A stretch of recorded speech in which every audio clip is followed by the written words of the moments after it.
Nampak tak rumah English style konsep ni? Lawa kan? Cuba teka siapa kontraktor dia. Ada tak yang nak bina rumah kat Perak secara tunai dan berpatutan? Kalau kenal dengan English style konsep macam ni, hampa boleh book dengan NH Ivory Home. Yang penting kontraktor dia orang ibu tu tau. Muda pula tu.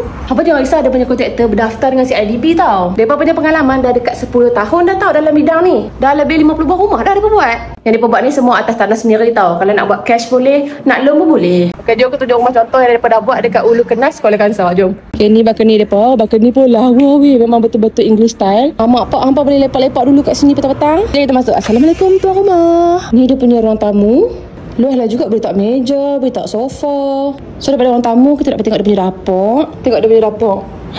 Cantik kan? Si ada space untuk buat island table lagi. Aku dah feeling-feeling dah ni.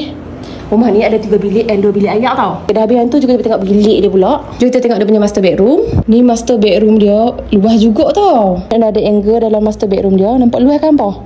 Dalam master bedroom ada toilet.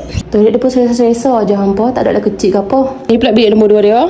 Semua bilik-bilik dia muat katil queen tau. And then dia masih ada lagi space untuk amari. Macam-macam benda lagi lah. Ni pula bilik nombor 3 dia. Yang ni owner dia buat konsep pink-pink dia tau. This is another angle. Memang luas tau. Ni bilik air dia. Dia punya main bathroom lah. Tapi memang highlight dia rumah dia ni. Semua dia punya ceiling tu tinggi-tinggi tau. Pasal tak? Tapi dia pun bukan buat English style konsep ni je tau. Dia ada banyak jenis konsep. Apa boleh contact mereka untuk tengok dia punya konsep lah. Design rumah yang English style macam ni pun actually owner dia request nak buat macam ni. So kontraktor ni boleh je ikut apa punya request. Jangan risau. By the way, mereka punya office dekat Seri Iskandar tau. So kalau hampa berminat, hampa boleh direct contact dengan mereka lah. Aku ada tag mereka dekat caption.